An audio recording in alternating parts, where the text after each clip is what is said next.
It feels like we're living in the future, right? We've got these amazing medical cures and treatments that honestly sound like they're straight out of a sci-fi movie. But here's the thing, the global system that makes all of that possible, it's way more fragile than you might think. So today, we're going to dive into that incredible promise of modern medicine and the crisis that's threatening the very foundation of global health. All right, let's kick things off with the good stuff. Seriously, from cancer-fighting vaccines to AI that can actually predict diseases, it feels like we're in a golden age of medicine. The speed of innovation is just staggering. I mean, every single day, scientists and doctors are making these breakthroughs that would have sounded completely impossible just a generation ago. We're moving beyond just treating symptoms. We're actually starting to rewrite the rules of disease itself. And this slide really brings it home. Just look at mRNA vaccinology. The same tech that gave us the COVID-19 vaccines is now being aimed at everything from cancer to the Zika virus.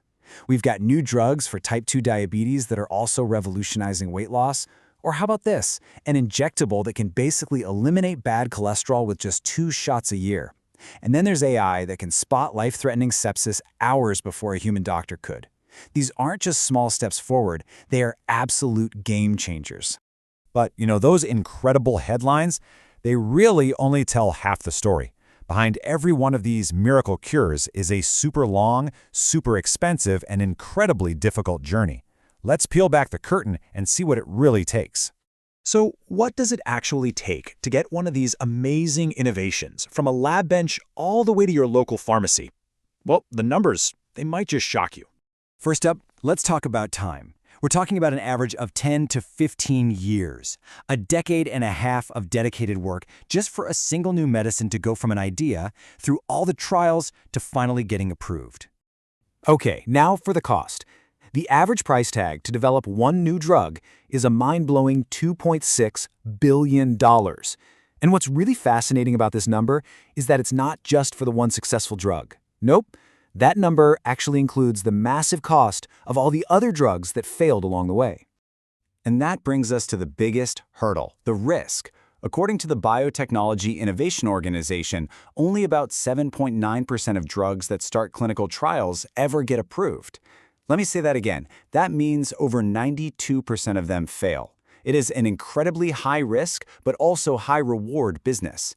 So when you have a process that's this long, this expensive, and this risky, it's pretty clear that no single company or even country can do it all alone. That's exactly why the world built a system to collaborate and share that burden. And sitting right at the heart of that system is the World Health Organization. Think of the WHO as the world's public health quarterback. It's the one UN agency whose entire job is to coordinate global health efforts, set standards for everyone, and respond to massive crises, like, say, a pandemic. And right from the very beginning, the United States has been a central player. It was a key founder of the WHO way back in 1948, and for decades it's been the organization's single biggest financial backer. Just how big of a role are we talking about? Well, in the 2022-23 budget cycle, the U.S. paid about $218 million in what are called assessed dues. That's kind of like the required membership fee. But here's the kicker. On top of that, it gave over $1 billion in voluntary funding for specific projects, like vaccination campaigns and emergency response. But this very long, very deep relationship has recently hit a major crisis. It's led to what you can really only call a messy, on-again, off-again breakup. And this timeline really shows just how wild the ride has been lately. After decades of a pretty steady partnership, things got, rocky. A notice withdrawal in 2020, which was then taken back in 2021, only to have a second notice submitted, which is set to take effect in 2025. It's like a classic will they or won't they drama, but with the health of the entire planet at stake. So why leave? Well, the official reasons, coming straight from White House documents, point to the WHO's mishandling of the COVID-19 pandemic, a failure to make needed reforms, and what they call an unfair financial burden on the U.S.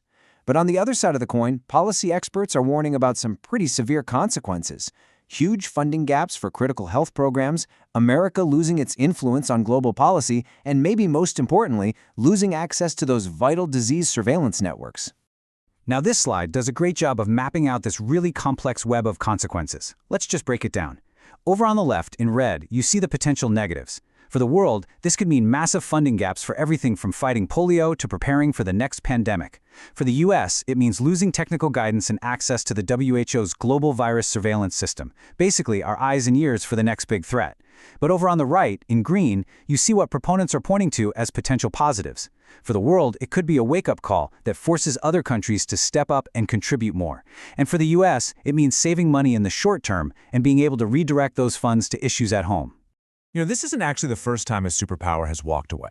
Back in 1949, the Soviet Union withdrew, and the WHO's Director General at the time, Brock Chisholm, responded with this really powerful quote, basically saying, hey, the door will always be open for you to come back.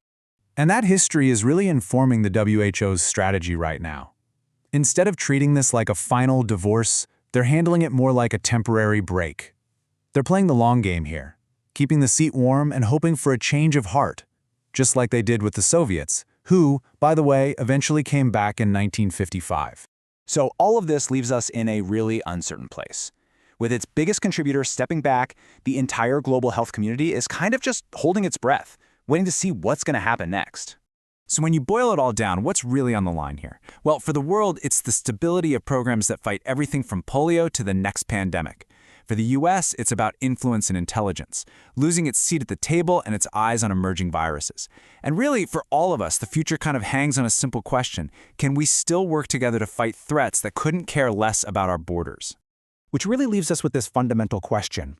In a world where a virus can hop on a plane and travel from one continent to another in just a matter of hours, is global health really a team sport that any single country, no matter how powerful it is, can afford to just quit?